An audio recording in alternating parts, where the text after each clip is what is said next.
Halo teman-teman, kembali lagi di channel Petani Muda Community. Saat ini langsung saja akan saya ajak teman-teman ini untuk mengidentifikasi jenis penyakit busuk pada tanaman jagung, atau yang di dalam ilmu pertanian itu penyakit fusarium. Jadi teman-teman, saya ajak mengidentifikasi penyakit ini itu agar kita tahu efek daripada akibat yang ditimbulkan oleh penyakit fusarium ini. Jadi langsung saja ya, di berbagai titik pada tanaman jagung saya ini kita identifikasi bagaimana sih kondisinya, perbedaan antara jagung yang terkena fusarium atau busuk pada tanaman jagung ini dan yang tidak terkena. Jadi nanti kita tahu efek daripada yang ditimbulkan penyakit busuk pada tanaman ini, atau yang sering disebut juga dengan penyakit fusarium. Langsung saja, tidak usah panjang lebar, nantikan video selengkapnya. Nah, masuk ke step 1 kawan-kawan ya.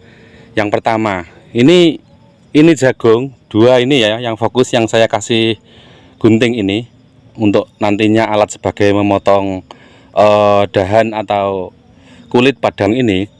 Ini sekilas terlihat biasa kawan-kawan.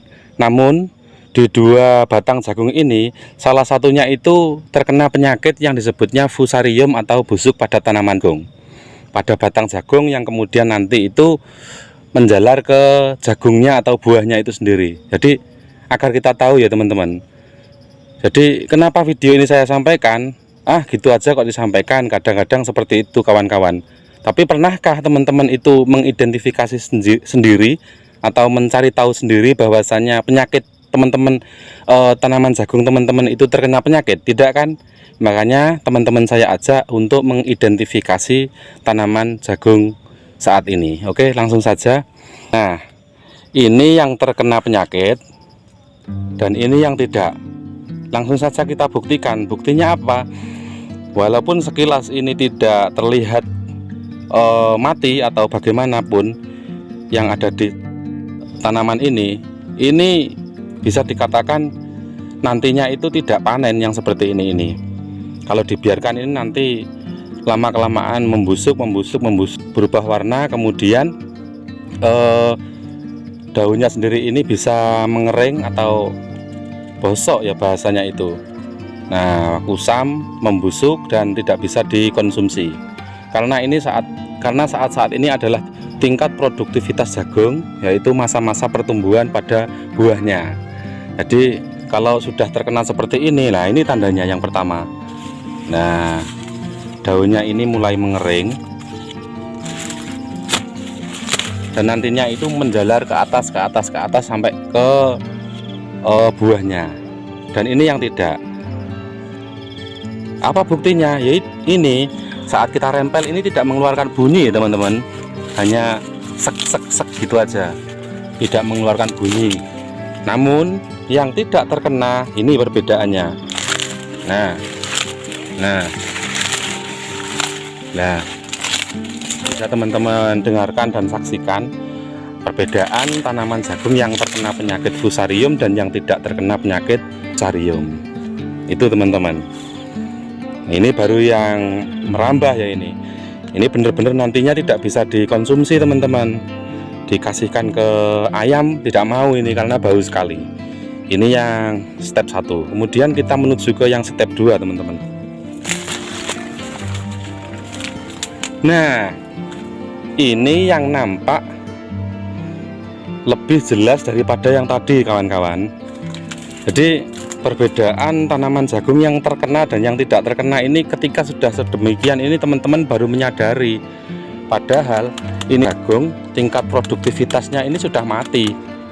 Karena ini masa-masa pertumbuhan, masa-masa pembentukan buah pada jagung. Jadi ini kalau dibiarkan, ketika seperti yang tadi itu tidak kita ambil dan kita tidak bawa pulang, kita kasihkan ke ayam atau ke pemeliharaan kita yang kita pelihara itu, ya nganggur ya teman-teman, karena ini sudah membusuk. Nah, ini beda. Kalau sudah seperti ini ya malah tidak bisa dirempel ya kawan-kawan. Nah, tidak ada bunyinya sama sekali karena ini sudah mati teman-teman ini. Jadi inilah beberapa perbedaan tanaman yang terkena terkena penyakit dan yang tidak kena penyakit. Yang terkena ya ini yang sehat ya, kalau dirempel itu berbunyi. Kalau yang terkena dirempel ini tidak berbunyi, bahkan sulit sekali untuk diambil. Nah, kita buktikan untuk dalamnya.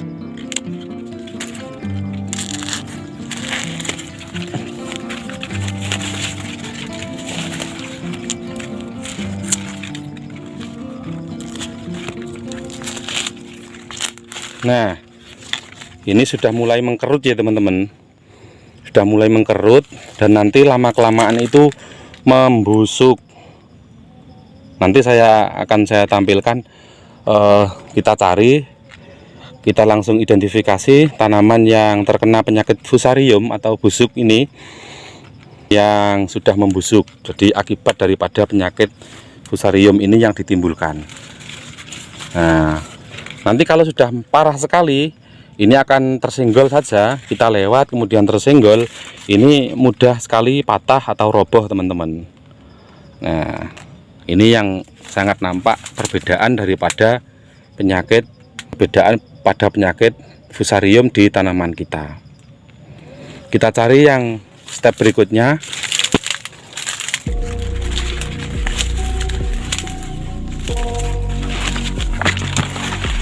Nah, ini ada lagi teman-teman, dari kejauhan sudah tahu, dikarenakan tingkat kematian ini sudah 50%. Nah, mungkin ini kita buktikan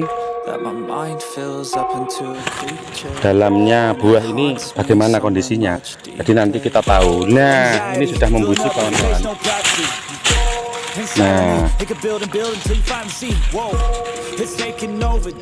kalau kita cium, aromanya ini sangat bau.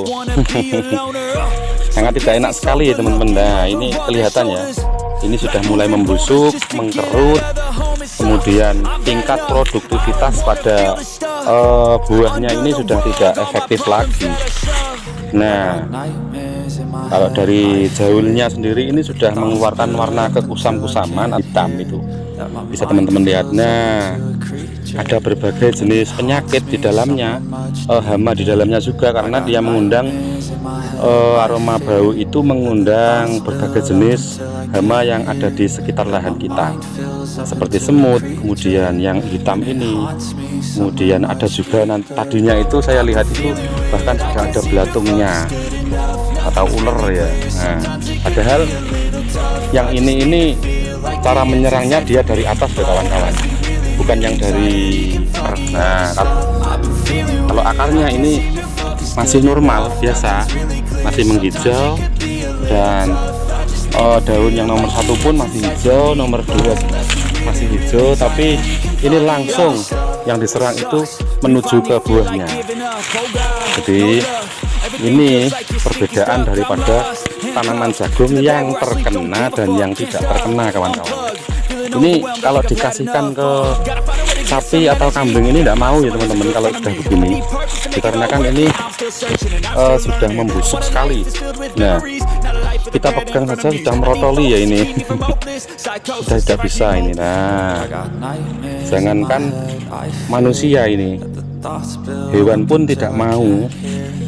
Hewan yang paling lahap pun ini tidak mau ini, karena ya tadi penyakit jenis fusarium ini busuk pada batang yang ditimbulkan dari lahan kita, kemudian menjalar ke buah, kemudian ia mengundang berbagai jenis hama yang akan menuju ke tanaman jagung seperti semut, ulat, dan lain-lain ini, sehingga nanti ini tidak akan bisa dikonsumsi atau tidak bisa produktif lagi untuk menuju tanaman atau buah jagung yang akan bisa kita panen.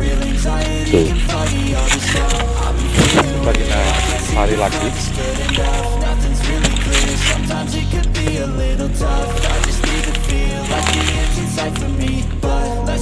Nah, kalau yang ini sama seperti yang pertama tadi, ini belum terlalu kelihatan, tapi kalau kita sudah mempelajari, sudah sangat 25% perbedaannya ini, walaupun masih terlihat hijau ya, dari manggarnya, kemudian dari daunnya, dari atas sampai ke bawah ini sudah terlihat sekali kalau tanaman jagung ini sudah terkena fusarium atau busuk. Nah, kalau seperti ini masih seger ini teman-teman, tapi sudah tidak enak kalau dikonsumsi ya. Kalau dimakan manusia, dipelas atau dibakar ini sudah tidak enak karena baunya sudah menyengat, agak ke bau-bauan sedikit. Ini juga, walaupun ini ada dua.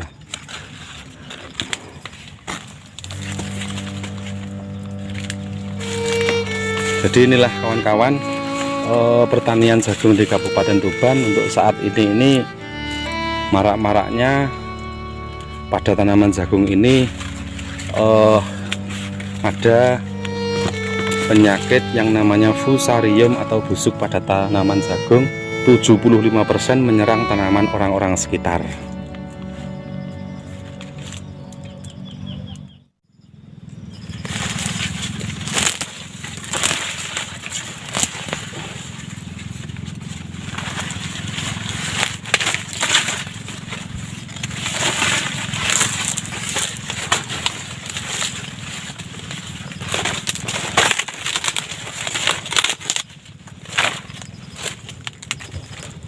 Nah, itu tadi kawan-kawan ya.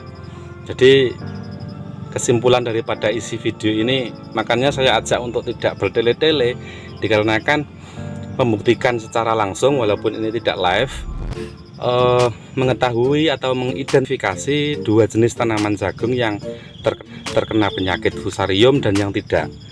Nah, seperti yang saya pegang ini adalah salah satu contoh jagung saya yang terkena penyakit busuk pada batang yang akan sudah menjalar ke buahnya. Jadi mempunyai banyak ciri daripada penyakit yang terkena dan yang tidak, ini kita bisa tahu akibat identifikasi tersebut. Jadi yang masih segar, yang tidak terkena penyakit ini, ketika dirempel itu daunnya berbunyi dan tidak sulit atau mudah dalam penanganan untuk perempelan. Itu yang pertama.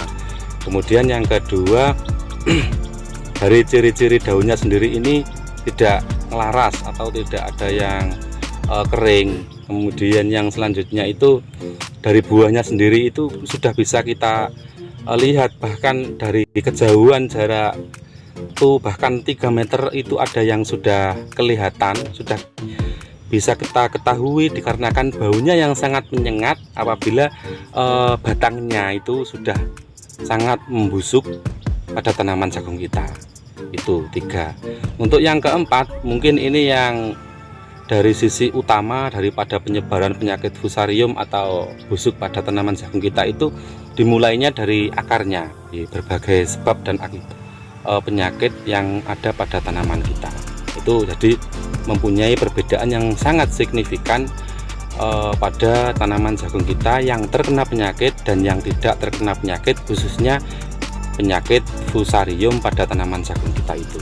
Jadi begini kondisinya teman-teman ya. Ini kalau tanaman jagung biasa ini tidak demikian. Jadi kelihatannya itu tidak sehat, itu kelihatannya. Kemudian isinya itu kalau ini kan masih agak lumayan, tapi ini sudah 10% baunya itu sudah menyengat, terlihat lebih kusam, bahkan sudah membusuk dan ada belatung di dalamnya. Kemudian warna, ada sisi-sisi daripada kulit jagung ini sudah kusam, agak kecoklat-coklatan. Jadi ini sudah tidak bisa tumbuh dengan produktif lagi, sehingga seperti yang tadi tidak bisa dikonsumsi oleh makhluk hidup, baik manusia maupun hewan yang ada di sekitaran kita. Yang mau ya hanya belatung atau ulat dan semut-semut yang akan menyelesaikan tanaman ini, sehingga nanti ini tidak bisa kita bawa pulang alias roboh di tempat dan membusuk menjadi pupuk organik atau pupuk kompos alami, seperti itu yang bisa saya sampaikan. Mungkin ada kurang lebihnya, saya mohon maaf, semoga bermanfaat. Jangan lupa dukung terus channel ini dengan cara subscribe, like, dan komen. Saya tunggu sarannya. Terima kasih. Petani Muda Community, channelnya para petani. Wassalamualaikum.